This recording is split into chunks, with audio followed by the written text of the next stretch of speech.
the Cybersecurity and Compliance Podcast with Craig Petronella.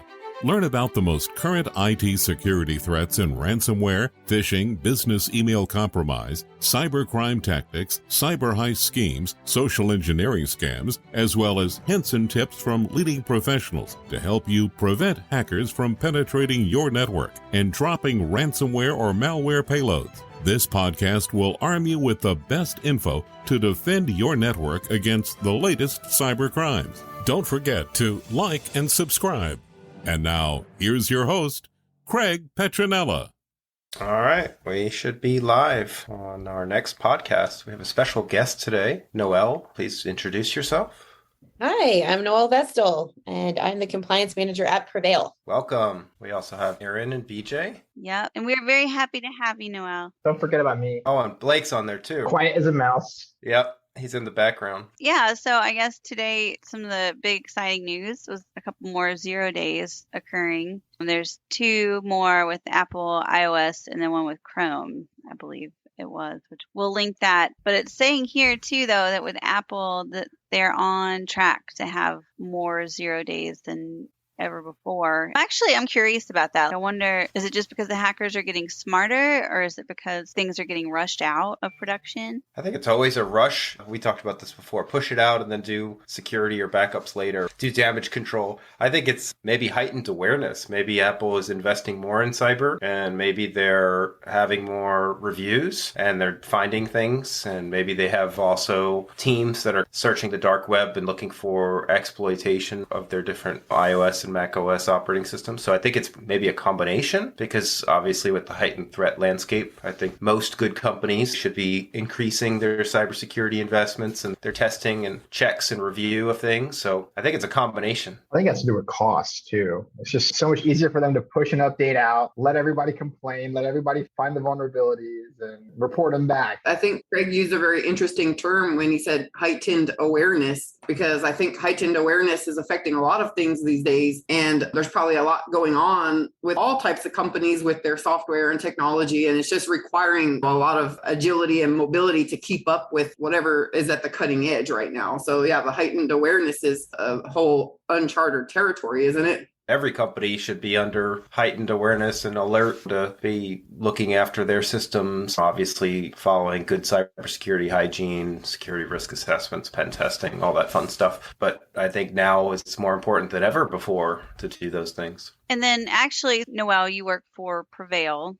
That could actually really tie into this. So if you want to tell everybody a little bit about PreVeil's and what you guys do. Yeah, certainly. So PreVeil's is a zero trust end-to-end encrypted email and file storage system. So exactly in line with what we're talking about right now. And it's something that I think, to everybody's point, it needs to be at the forefront of everybody's minds. I deal with all types of different compliance, our internal compliance as a company, the different frameworks we have to be in line with, but also I deal with external compliance that all of our customers have to deal with, like NIST 800-171, CMMC now version 2. That's a perfect example. You're talking about the Department of Defense, the defense industry base, the DIB. I think it's 200 to 300,000 different companies all over the country and in different countries as well, who are working directly with the Department of Defense to do all different types of things, manufacturing, staff augmentation. There's a bunch of stuff that different companies do. All these companies have access to sensitive information, every single one of them to some degree, varying levels, obviously, some way more sensitive than others. And I think it was December of 2017, the DoD came out and said, okay, we really want to take cybersecurity seriously. Okay, great. So we're going to do that. Every single contract is now going to have a requirement that states that you have to be in compliance with NIST 800-171. There's 110 controls. They never followed up with anyone. It was just, hey, you're going to say that you do this and we're going to believe you. And that's it. And that's exactly what the standard has been. So what we're all talking about, this is a perfect example. All these 0-day vulnerabilities and exploits that are coming out, you can't just assume that everybody is doing what they say they're supposed to be doing, and also that they even understand that they're doing it correctly. The average company, most of them do not have some cybersecurity person or some compliance person who has any understanding of this kind of stuff. So you're asking hundreds of thousands of companies who they might just be making widgets in the middle of nowhere. They don't really care about 0-day exploits from Apple or Google. They use Windows. So what does it matter? They're fine. They probably don't even hear about a lot of this stuff. I'm really happy, honestly. It makes me feel a little bit more secure. But of course, I'm obviously an IT security nerd, so take this with a grain of salt. But I'm really happy that we're finally getting to a point where there's a check and balances with it. And CMMC is doing that. It's okay. No, we're actually going to come out and make sure you understand what you're supposed to be doing and that you're doing it correctly, hopefully to keep us all a little bit more safe. I really hope too that it spreads out more. And I know that there's some frameworks on the commercial side, well, more than a few, that do those types of things like ISO 27001. There's so many different ones, but I'm hoping too that maybe other agencies will also get on the bandwagon. I know that the Department of Justice has one. I think it's called CJIS. They have one, but it's a little bit less involved in some ways and more involved in others. But I don't really know of a whole lot of others that are more specific frameworks for different areas of the government. But I feel like there definitely needs to be. And I think that the standard, unfortunately, government is usually a bit behind commercial, obviously. Just a little. A little bit. I think we're finally seeing that a little bit of that catch up. But of course, there's the bureaucratic red tape there always is with these types of things. And we're still chugging along, but I'm hopeful. I'm optimistic, but cautious, hoping that it will all work out fine. I think it's so important. We all on this call, and I'm sure everybody listening, it's almost like we're preaching to the choir. Everybody here is like, yeah, absolutely. We need to do this. Okay, well, how do we do it? That's the tricky part. Noelle, I think it's really important too to help listeners and maybe today's listeners, and who knows who will be listening tomorrow or a week from now. So I think it's important to frame the context for our listeners because you have a very interesting background. And in this space, in compliance, in cybersecurity in general, there's so much confusion. There's so much misunderstanding and confusion. So I think it's important because at Petronella Technology Group, and especially Craig Petronella, for years and years has really placed a lot of focus on keeping up with how this space is evolving, and then also always trying to vet the right partners and the right technology solutions. So you come from a background where you worked with the DoD and you presented regularly to starred military generals and things of that nature. So you have this background that screams of high level experience, and you made the choice to go to PreVeil, and PreVeil is one of our top partners that we believe strongly in the quality of the technology. So with that being said, with your background and your choice to go to PreVeil, I think that's important context. I think our listeners would love to hear more about that. Absolutely. No, I'm glad you brought it up. Yeah, seriously, you should write my resume. That sounded amazing. So this is the really funny part of the conversation. I started out as a high school English teacher. Oh, I didn't know that. Oh, which explains why you have an ear for good writing. I do. Yes. I love good writing. Love good writing. I always get roped into writing all the documentation everywhere, but that's fine. I'm okay with that. I like it. And I ended up working for a small company that was doing contracting work. It was like 15 years ago. Worked for this small GIS company that was doing work for different partners, government partners, federal partners, private partners, what have you. I didn't know anything about contracting. I didn't know anything about any of it. And worked there for a while, ended up working for DC government actually for a couple of years. So I was a portfolio manager in the Office of Unified Communications. They host all of the emergency management for the District of Columbia. I wrote their continuity of operations plan at the time, did all kinds, you managed a budget, you name it, I probably did it. And then the DoD came a knocking. Basically, it wasn't DoD government, it was contracting, and ended up in DoD contracting for quite a while. I've worked for the Army primarily, DCMA as well. There's not a whole lot IT related I probably haven't done. I've run help desks. I've run massive programs. The first program I ever ran was actually an application that was in every single branch of the United States Army, so across the whole world. And yes, like you said, so we were talking right before this about how there's always technical issues. I remember when there was a huge, we're talking 150 people in a room, huge. I was supposed to do a live demo of our system, and I tried to tell everyone that was a terrible idea. And of course it was. So it went down the minute that I started touching it in front of 150 people, all stars on so many shoulders. And people are just sitting there staring at me like, why is this not working? And I was like, well, the internet here is really bad. I'm so sorry. So yes, I have been in that situation many times where very important people are staring at me and wondering why I look like an idiot. It's good. It's good practice. It's very humbling, very humbling. But yeah, I very much loved my time at DoD, but I actually, yes, 100% the reason why I came to PreVeil is because I was actually a PreVeil customer. And I loved this product so much and believed in it so much that I came to work here. It's funny because I'm the only person at PreVeil, at least at this point, who was a customer before. Everybody else came on board. The company's only about 3 years old, so everybody else came on from other things and what have you. So I'm the first one, probably not the last, but I'm the first person to have that perspective, which is great. It's a wonderful company. Aside from the fact that technology is fantastic, this is a company that genuinely wants to do right by all of our customers. We really do. I'm going to do my absolute best to never tell anybody something that isn't true, because like you said, there is so much confusing information in cybersecurity in general. And then you put compliance on top of that. And then you put DoD related compliance on top top of that, and you've got an absolute perfect storm of insanity where I've heard rumors, everything from, oh, CMMC isn't real, to it's not going to be a thing, to I don't really need to do this, even though I have CUI, which is controlled unclassified information, which is literally the whole crux basically of CMMC. I've heard it all. Before you came to PreVeil, you were in the capacity of having to help from the DoD side, having to help get CMMC going, get the machine moving in the capacity of the last job you were in. And in that capacity, PreVeil was a solution that you chose. Correct. Yeah, I was at a defense contractor. Yeah, I was basically in charge of all of the CMMC/NIST now compliance. And I'll tell you that I knew what these things were. Obviously, I've looked into, but I had never dived into them anywhere near the level that I had to all of a sudden. And I think that so many different people are in that space right now because you guys know in a small company, one person never has one hat. That's never how that works. You usually have 7 or 8. I don't think there's ever been a person who worked at a small company who only had one hat that they ever wore. I don't think humanly possible. And so obviously I was dealing with all of our management at the headquarters level of all of our different programs we had with the DoD, plus trying to get all the compliance stuff done. It's a lot. It really is. And I've told people this so many times. I've been in IT for a long time now, or a decent amount of time. And I have my master's is in IT. I have all these fancy little certifications. And I was confused with CMMC implementation. I was confused, like, okay, is this what this means or is this what this means? There's so much room for interpretation on it. I feel like if I can get confused, what happens to the person who's just making widgets in the middle of America who really genuinely doesn't care and is like, I just want to make widgets? That's such a powerful point that you make because you don't represent the average DoD contractor because of your vast experience in IT and the DoD directly. So the average contractor at a disadvantage, and you were feeling confused, but you were at an advantage because you had that specific viewpoint where you had been involved with the DoD and IT for a long time. So to someone that, like you say, is just doing widgets, they just want to produce this one thing and doesn't have IT background and doesn't have the DoD background, the confusion can probably feel just overwhelming.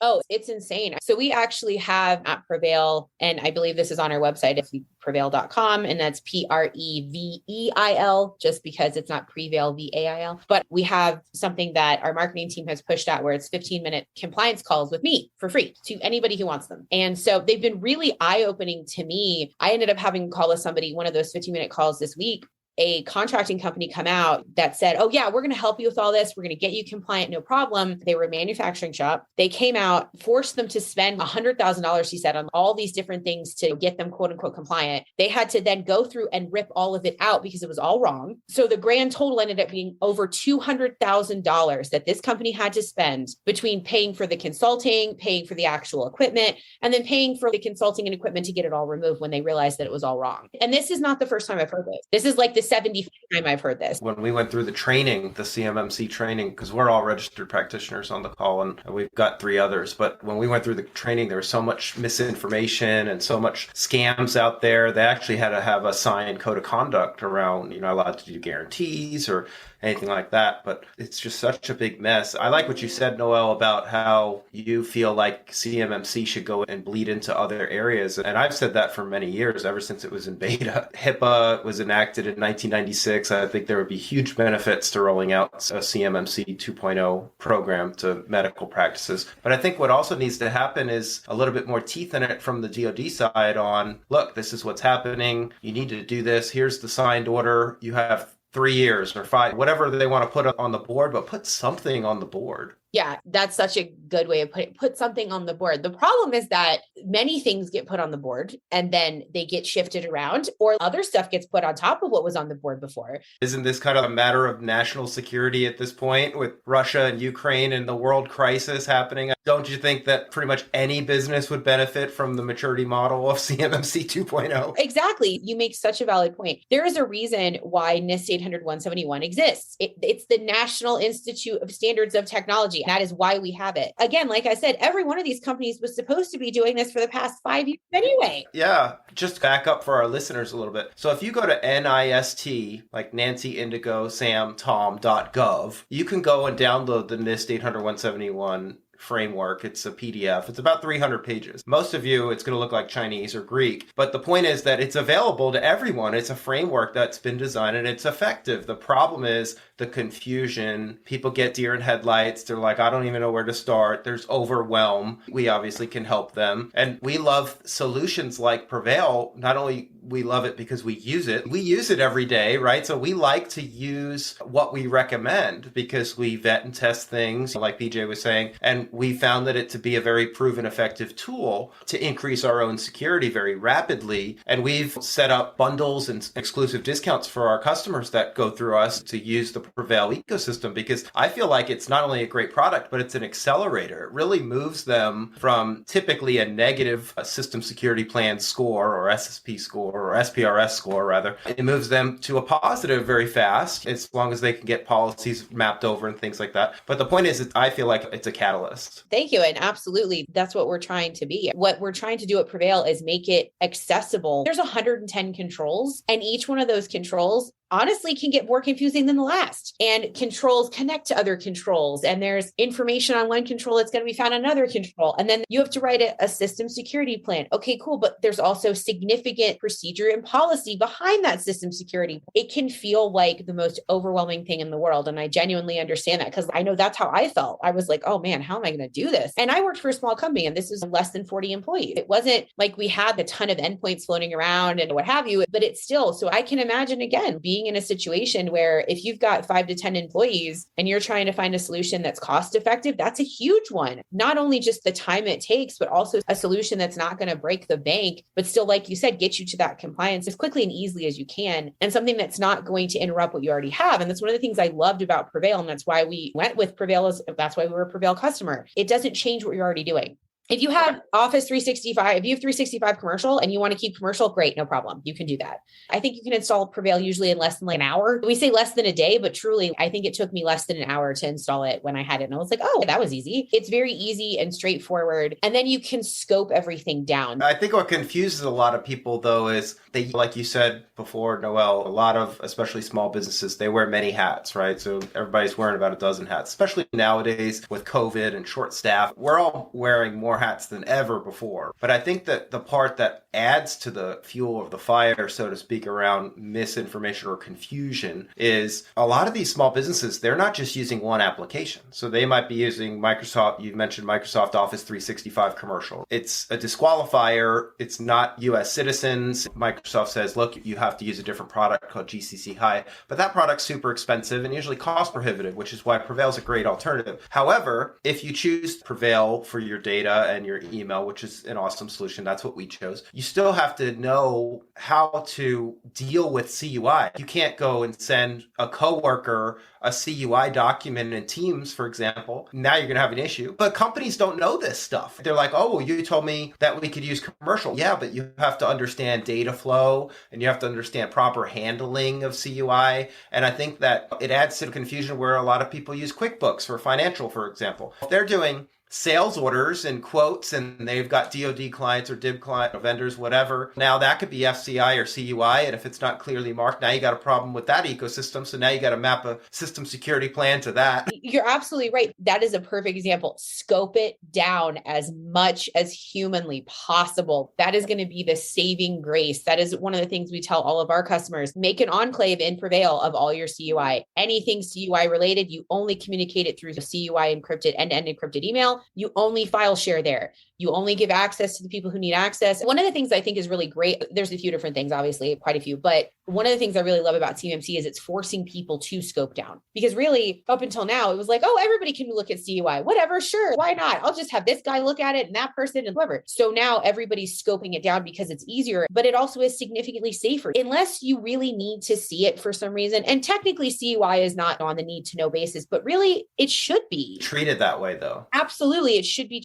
And like I tell our customers, when in doubt, better to secure it than not and find out later, oh crap, now I'm in huge hot water because I didn't secure that. Better have the culture put in place now. The feeling of regret is not worth it by any means. But every time Noel keeps driving home this point about scoping it down, and it's so interesting because Craig, you say that a lot as well. But every time I hear Noel saying this about scope it down, in my mind, I see basically a picture of laser focus when you do that. You're focusing your best cyber hygiene practices, right? With your best tools, you're laser focusing them. All your vulnerabilities, you're putting your laser focus on them. And then you don't have so much to worry about at your perimeter because your laser focus is on your important stuff. And so along the lines of that scope, I think it's so important also to touch on, Noel, you mentioned something last week when we were talking offline about people looking at this the right way and scoping even your viewpoint on how you look at CMMC, because as Craig has driven home for years with us, it's a combination of people, process, and technology, right? That's your cybersecurity and your compliance. It's a combination of people, process, and technology. For CMMC, and I think you agree, you moved to a private technology company, technology is really at the tip of that triangle now. Like it's the forward progress tip, right?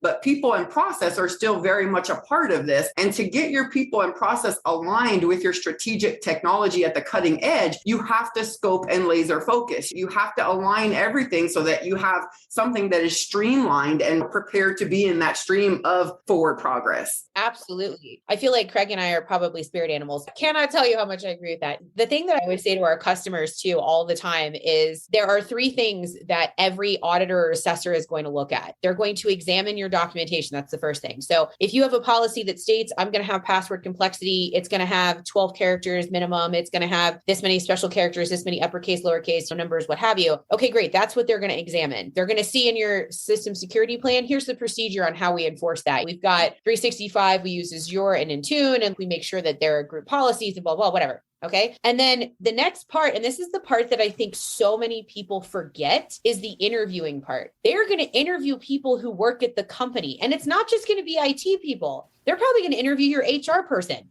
who may not know anything about IT at all. But if they say to that person, hey, is there a password complexity requirement? And they go, there is. You have to be able to have, like you said, you've got to have the people and processes and the policies and the technology all together. If you forget the people part of that, you're not going to pass an assessment. And more importantly, you're not going to be secure, because if you're not training and ensuring that it's habitualized through your entire organization, that everybody knows, oh yeah, obviously we have a password complexity. It's no problem. I know that it's in the employee handbook, or I know it's in the system security plan that I looked at when I first got hired or whatever. Then the auditor or assessor can say, oh, okay, cool. These people actually understand that cybersecurity is important. They understand this password complexity policy is important. And then, like you said, at the tip of that is the actual technology itself. And then they go in and they look and they say, oh, okay, there's the policy for this. Okay, got it. I see that there's a group policy in Azure or whatever. If you don't have that trifecta of, those processes documented, those policies documented, those people educated and trained, and again, more than that step beyond where it is part of their day-to-day habit. They don't even have to think about it. Because I don't even know how many times I've taken system security training. I am just as guilty of this as everyone else. You take it once a year and you're like, yeah, let me push the button where I go through this. I have something else to do. Click next. I'm just as guilty of it as everyone. So it's more than that. You need to make it where it's in their brains all the time, constantly, and making sure that whole awareness and training section of NIST and CMMC, it's only 3 controls, but they are very involved. It's knowing about insider threat. It's knowing about what their roles are and those risks that you can have with CUI because of the role that you have and that kind of stuff. It's so important. And I think that a lot of people forget that. What you're describing, Noel, is so strategic, right? It's not good enough just to have the trifecta, as you worded it, of people, process, and technology in place, because that's the easy part, right? Just setting up those 3 points. But the hard part is to get them in deep alignment with each other, because it's that deep alignment that you picture then that triangle then starts spinning. And it's a flaming triangle at that point, and it's activated, right? It's activated. And then just from a scientific perspective, that deep alignment creates more of a quantum phenomenon, because now it's activated and now it's able to actually set to purpose. And so what you're describing is truly a solution. That is such a good way of putting it. Exactly. It needs to be a solution, because I think, unfortunately, so many times you get so focused, like, okay, I've got to do this one control. Okay, I'm going to get this one control. Okay, great. Okay, I'm going to get this next control. Okay, great. You go down the line like it's a bunch of check boxes. And I understand that mentality completely, because that's what it appears to be when you look at it and read it. And when you're diving into each one of them and there's so much convoluted information And if you are not an IT person, or even if you are, it can be very overwhelming. And then there's the fact that CMMC is technically not the same as D12, and 12 has different things. There's so much confusion. So I think that having that solution, looking at it as a holistic solution for your company, don't look at it as this is just an IT solution, because it's not. It is a company solution. Everybody is involved here. Like I mentioned, the HR person, that HR person is going to be, I assume, involved in your onboarding and offboarding. Is there an endpoint that somebody's going to have to get issued to them? Not to mention, in the internet age, the digital age and the internet age of information, compliance equals business continuity. Cybersecurity equals business continuity. There's no separation of the two anymore. No, there's not. That's actually a really excellent point, because this is something that I always like to bring up whenever these kind of conversations happen, is that this is how it is in the DoD, but I know that most of the other agencies have something similar to this, but I can only speak to the DoD one since I know it the best. But there's something called the False Claims Act. So if you are, let's say, just a regular company that's working with the DoD and you make your widgets and you're just trying to get stuff done like everybody is, you have an incident. Incidents happen. We just talked about that at the top of this podcast. Incidents happen for everybody. It's not just the Googles and Apples, it's everybody. So let's say that there's an incident of some kind, there's some sort of spillage of CUI, and you have to manage that. You have to report that to the DoD, and then the DoD decides whether or not they want to investigate it. If they come to investigate and come to find that you did not have any reasonable CUI protections in place, if you did not have those NIST controls in place, they can sue you for twice the cost of your contract. And to add salt to what you're saying, because you are so correct, we learned in the registered practitioner training that there's also something that applies to that exact concept you just described. Even if people don't have it in their contract, that clause, the DFARS clause, where the False Claims Act can be applied, there's something called the Christian doctrine. And this applies to pretty much everyone, because if there would be a logical reason for that clause, if you should expect that would be in your contract, even if it's not there, you can be held to it. So it's like a catch-all. It's like if you handle CUI, you might want to just assume that these things apply to you. Absolutely. Because really and truly, one of the things I always like to mention too is that even if, let's say that there is an investigation from the DoD and they have this investigation and maybe they find that maybe it wasn't really your fault, you did as much as you could or something like that, even just having that investigation, unfortunately, can cause a lot of ripples for companies, because people find out about it and they're like, oh my gosh, they got investigated. What did they do wrong? Unfortunately, there is that public opinion that can really harm a company. So making sure that you have all those checkboxes in place, you are ready to go, making sure that you have some sort of assessment or audit done to say, look, we did it. Even if it's a NIST 800-171 audit or assessment, just to give yourself that sense of, okay, yeah, if something happens, we have that. Even if there was an investigation at that point, you could say, look, we passed this audit. We were doing the right thing. It makes it a lot easier for people to swallow it. Whereas, again, if you're just making widgets and not thinking about it, which again, I don't blame anybody in the DoD. Again, these are not IT or cyber security people. They're just trying to get stuff done. So there's that sort of double-edged sword of you obviously want to get your work done and make sure that everything is up to snuff on your contract, but you also really do have to worry about how safe everything is. It can be overwhelming and really daunting. Yeah. The best pathway forward is always the path of least resistance. And so in this situation, for us, we consult with contractors, and almost every single company that we've consulted with thus far, we've signed them up on PreVeil, because it's just such a logical part of the picture that emerges. And so some of our clients now, they came to us very confused and not knowing what to do. And we put together a blueprint for them, and PreVeil was a major landmark on that blueprint. And now those check boxes that you keep talking about, yes, people feel the need to check these boxes, and it feels tedious and it feels overwhelming and cumbersome. But the beauty of it is, right, we're at the cutting edge of change with this stuff, because cybersecurity is quickly evolving. So the beauty of it is that when you check these boxes and you do it in a holistic manner, like you described, there's a synergy that's created. And those check boxes can start to emerge as something completely different, something that's almost a shield for your business. And look at Craig's background and Erin's background, like a neural net of sorts. And it comes together in a state of synergy. And then the benefits that can be reaped from that can be very much worth the time and effort put into getting there. I also think that tabletop is important too. When Noël was talking about buy-in from the employees, we do incident response tabletop, and we should really talk about CMMC tabletops and drills and scenario examples of, look, let's assume that at 5 o'clock or tomorrow at 3 o'clock in the afternoon, DoD shows up. What do you have? What are you going to do? What do you show? We create these fictitious scenario examples and drills, and just, who's going to show up to the meeting? How are we going to handle, do you have legal there? Do you have HR there? What are they going to do? How do you handle bad public relations? What's everybody do? What's your plan? That is such a good point. My background when I first came into IT was more risk management. Like I said, I wrote continuity operations plan for DC government. That was huge. Tabletops were huge then. And so when coming into CMMC, I was like, obviously you would want to have tabletops here. It just makes total sense. So yeah, that was something that I did at the company I was at before. We had tabletop exercises. It was at least biannually, sometimes quarterly, where it was, okay, something terrible has happened. What do we do? And it was physical things like, okay, there's natural disaster, but also, okay, we have a CUI spillage. What do we do?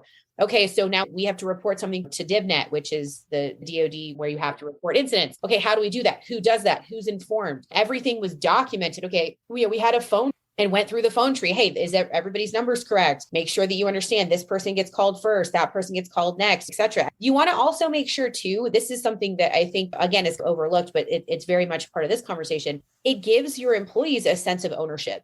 And that is so key. Not only the employees, but you should have buy-in from the C-levels and the management too. This is not just an IT and then a separate department that's clearly defined as cyber. This is not just related to those two sections of your company. This affects all of your company. So really the leaders in all of your company need to be on the same page. And it's such a different experience when we talk to especially small DIB companies or small businesses in general. We say, look, we usually talk to the IT manager or whoever is the office manager maybe in a small company. But it's, look, what about upper management? What about the C-levels? Are you getting buy-in on CMMC or whatever from them? Are they aware? And we have a customer that we recently did virtual CISO or CIO type services. And we're like, look, you should really bring in your owner or your C-level and have him join our meeting. And it was such an eye-opening experience for him to be there and be present and listen and understand, oh, okay, we understand, or I understand now why we need to invest in this and the value of it. It's not just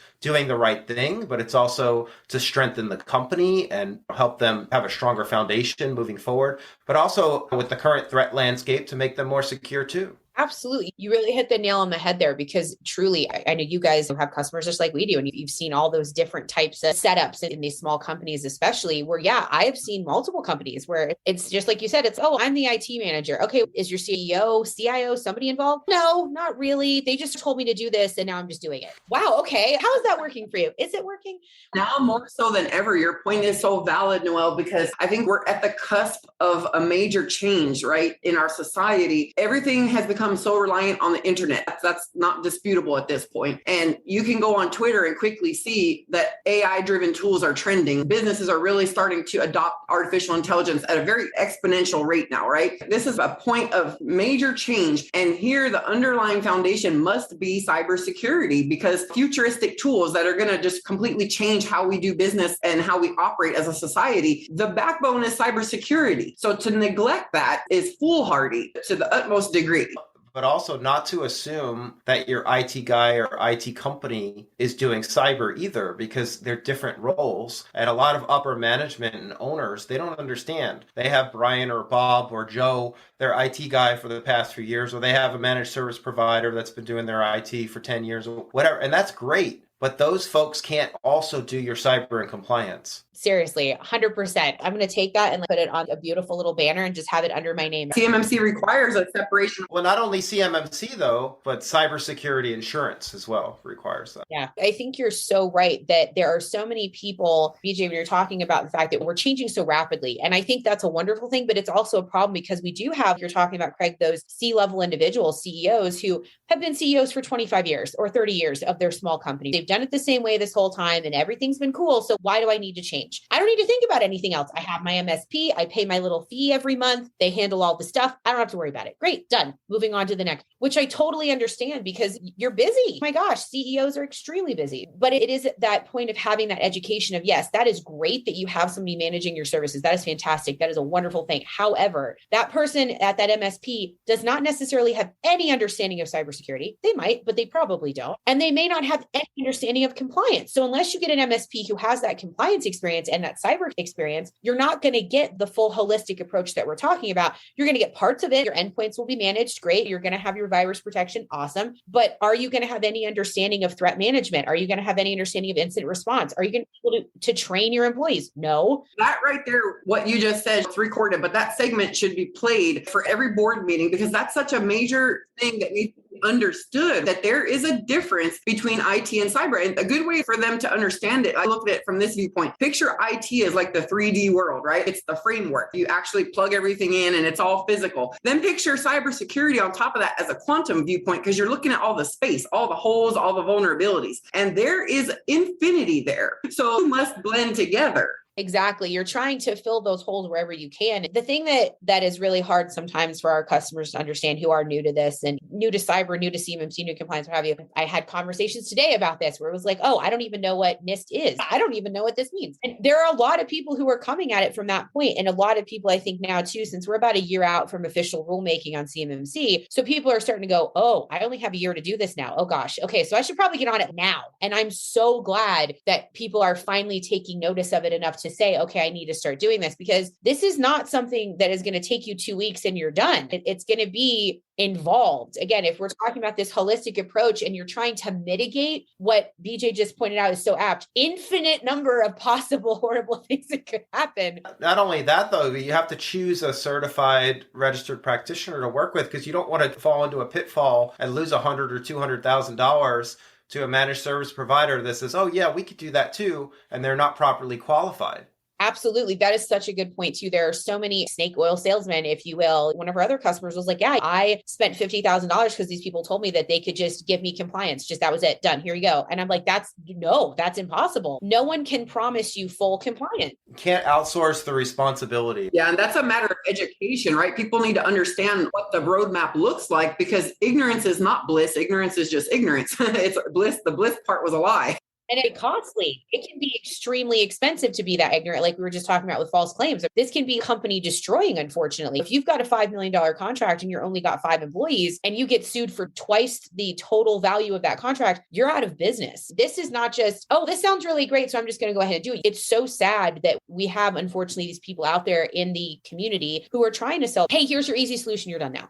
No, that's not possible. You've got to have, again, like that trifecta. And another trifecta that we always talk about with PreVeil on our webinars is you want the technology, you want the partner too. So don't just sit, you were just talking about, Craig, having an RPO that you can trust, having partners partners like you guys who can come in and you can trust and say, oh, okay, they actually know what they're doing and they're going to help me get there. And I don't have to worry that they're going to say, okay, just give me X amount of dollars and you'll be fine. It'll be great. Run if somebody says that. Run away. Do not go near that. I think too, if you're going down this rabbit hole, make sure you go to the CMMC AB database. And before you work with somebody, make sure that they understand what they're going into. Because if they're selling you a magic pill, then they're really not accredited. That's a good point, Blake. You want to definitely go to the marketplace, but you want to try to be selective on the RPO and the RPs that you choose too, because it's a risk, right? You probably don't want to choose a company that only has one RP, because you want to have redundancy. So when we were talking about tabletops earlier, what happens if you're hosting or you're doing something with your MSP? What's your plan if something happens to the MSP? If they're running your company, then what's your plan? And if you're going to do a tabletop, which I highly recommend, and there's so many different kinds and flavors, but the point is, if you're going to do the game, the battleship game, how are you managing these risks for your own organization? And you have to have these checks and balances. Even our company, we have another company that we work with that's vetted and tested, and they check our security and we do other stuff for them. But it's a two-way partnership, and you need to have that really at all organizational levels and all redundancy areas. And that's why I was saying I'd be leery about choosing a company that only has one guy on staff, and maybe it's an employee and not even the owner. And that's risky, in my opinion, to have that one person. And then what happens if that person leaves or gets sick or whatever? That is such a good point. To piggyback on that too, it's not even just with consulting companies, it's also with technological solutions. A prime example is we're a cloud service provider. So according to DFARS 7012, we have to be FedRAMP moderate, and we are. If you're talking to a technological solution and they can't give you that, it's one of those weird sort of catch-22s. You can be technically CMMC compliant and not DFARS compliant. It's one of those weird sort of things. So if you're CMMC compliant, that's great. But if you can't be DFARS 7012 compliant, you're not going to get a contract with the DoD. So having CMMC compliance is all well and good, but the DoD isn't going to hire you if you can't say that you can meet, paragraph C through D of Section 12. That's an awesome point, Noel, because I think that consumers and businesses need to put more pressure on their vendors to show the proof, show the evidence. How are you helping me on my journey to DFARS and NIST and CMMC compliance?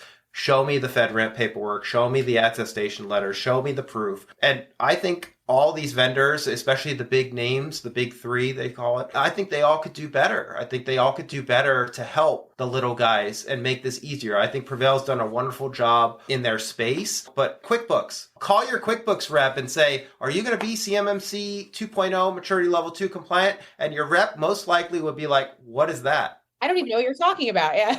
Or say DFARS or NIST, and I bet they'll say the same thing. My point is that there needs to be a raising of the bar for companies like QuickBooks and a lot of these line of business applications that a lot of these DIB companies and small businesses are using. They need to step up to the plate and do more in regards to security and compliance. I think you're absolutely right. And that's something we take very seriously. Obviously, security is the backbone of everything we do here. So we are a zero trust application end-to-end encrypted, right? Our founders are some of the most security focused humans I've ever met in my life. We are very big on that. So the minute that we could get FedRAMP attestation, that's exactly what we did. We were SOC 2 certified. Our application and our cryptography is all FIPS 140-2. You could look it up right now if you wanted to see that certification. We have those. If you can't get that, like you said, to your point, if you can't get those types of, not just, oh, that makes me feel better, but also the FIPS 140-2, one of our customers went through a DIBCAC audit recently, and I was on the phone with the DIBCAC auditors, which there were quite a few of them. And one of the things that they drove home is that every security asset has to be FIPS 140-2. And it was like, oh, wow. Okay. All right. Good to know. They had a firewall that was in place that had 256 encryption, and that wasn't enough. No, we need to have you 140-2. Everything needs to be 140-2. So to your point, that's the kind of questions you need to ask vendors. Hey, do you have FIPS 140-2? Where is that certification? I need to be able to look that up. If you can't do that, this is not going to fly. So I think what's been happening, again, to everybody's point, things have changed so much now, and everything's been floating around in the ether. And now it's coming into focus more so people can say, oh no, I really do have something I can ask you for. Because before, any cloud service provider could say, oh yeah, oh sure, we're super safe and it's going to be fine and don't worry about it. And there was nothing really that some poor customer could say, hey, no, I need to see this receipt. Show me this. And now there's only that. Show it to me. I want to see, okay, if you're secure, show me where you're secure. I want to see it. So true. And another common misconception as consumers shop for example, data center services. A lot of data centers will say, oh, we're SOC 2 Type 2 and ISO 27001 compliant and all this stuff, right? At the data center level. But what the customer doesn't understand is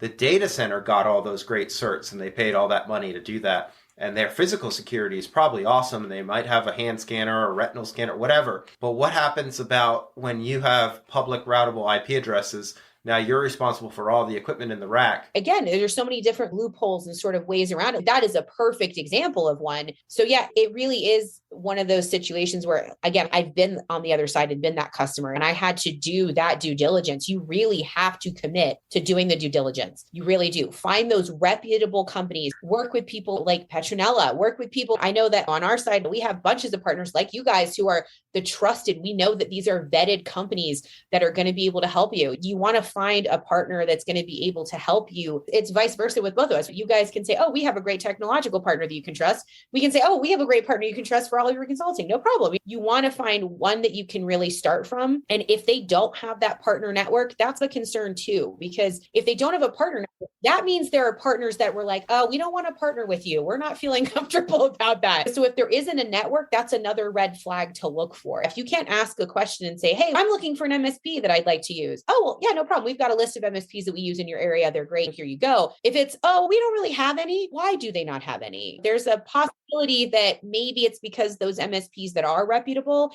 and have all those quals, we're like, we're not really feeling good about you. So it's definitely something to keep in mind too. Yeah, there's just certain characteristics that you fit when you're bringing your A game, and it's being prepared. Craig mentioned the word battleship a while back. And if you picture that, and Noel, you were talking about basically how these things have been floating around in the ether. And when they're looking for somewhere to land, they're going to look for a good framework, somewhere that's already ready player one, right? Here we are, we got our foundation laid and we're ready to go. A lot of things with customers, sometimes when they get cyber cyber insurance, for example, or they want to get cyber insurance because they want to do business with a vendor, what comes to mind for me is oftentimes that vendor will send them a risk questionnaire. We call them a vendor security risk questionnaire. And sometimes they're 100 questions or less, and sometimes they're like 600 questions, depending on how mature the big guy is. So the bigger corporations usually have the really long ones that have all these tabs. My point is that businesses should be familiar with those kinds of risk questions and documentation, and they should be risk scoring the vendors and the partners that they do business with. Because all these third parties, like you said before, Noel, scope it down, scope it down. If you're Mr. Small Business, you're wearing 12 hats and you got 50 partners, you can't have 50 partners going handling your CUI because your audit's going to be a nightmare and your expenses are going to be through the roof. So you need to scope it down and, again, go through these exercises to score these vendors. Do you really need all of them? Can we reduce this and make things more secure and more simple? And I think you had a really excellent point too that we haven't really talked about is scoring the vendor. I think that is such an important thing. That is something that we did internally at the company I was at. That's why we ended up with PreVeil. We scored multiple vendors and scored them on cost, on agility. How easy is it for us to implement it into our already existing processes? Because I wasn't going to rewrite all the processes just to have some technological solution that was not going to make any sense. How long was it going to take to actually implement it? How easy was it to use? They seem sort of high level, but really they make a huge difference. If you have a product that's really just garbage to use, it doesn't matter how cheap it is or how easy it is to implement. If nobody's going to use it, that's not really useful. It's not going to really get you anywhere. Yeah. So I love that you said that. So scoring those vendors as to all those different things. And also think about this in your scoring. Can they help me get somewhere else? Can they help me get to another partner I need? Can they make my life easier by, if I come to you guys and say, man, I don't know what I'm doing. I need some help here. And you go, oh, well, here's 10 partners we have that would be great to do X, Y, and Z that you're having issue with. I'm going to be much more likely to come to you guys because you just made my life so much easier. And I'm going to save hours of time having to run around trying to figure out who's right. I think it's important to maybe mention before we head out, we do recommend different vendors, especially for people that are trying to implement ours, things like that. But a lot of people come to us and they have negative scores, especially if they don't have an SSP because then you automatically fail. But are you able to tell people about how many Spurs points they can add just by implementing PreVeil? Do you have that information? Absolutely. Again, this is with the assumption, right? Because no vendor should be able to say to you, oh yeah, implement what we're doing and you're going to get immediately this score, because that's not possible, really. You have to have policy and procedure behind it. None of the 110 controls can you just not have a policy or procedure or some kind of documentation. Okay, so just let's say that across the board first. But if you implement PreVeil, especially we have a documentation package as well to get people started on SSPs and policies and that sort of thing. You can get to a positive 40 with that work. And I know that, yeah, that's not 110. No one's going to be able to get you to 110. It's not going to happen. You have to put the work in. That's something that's really big at PreVeil too. We do not think that we are everybody's solution. We absolutely do not think that. We think we're the right solution for the people who really do need us. And for other people, we're like, hey, if there's a better solution, absolutely. We just want you to find the thing that's best for you, best for your company, best for what you're dealing with in your business processes. 40 is pretty good. Thank you. We work really hard. Like you said, you can't outsource the responsibilities. So even though you can bring 40 to the table, it's all work that they have to do on their part. It's not an easy 40. Well, this has been great. I appreciate it. No, absolutely. Yeah, thank you for joining us. Yeah, thank you so much for having me. This was great. Awesome. We should do it again. Great conversation. Definitely. Happy Monday, everyone. Bye, everybody. Bye. Thanks for listening to the Cybersecurity and Compliance Podcast with Craig Petronella. For other episodes and more information, visit PetronellaTech.com. Also visit our other websites, ComplianceArmor.com and BlockchainSecurity.com. Don't forget to like and subscribe. Thanks for listening, and stay secure.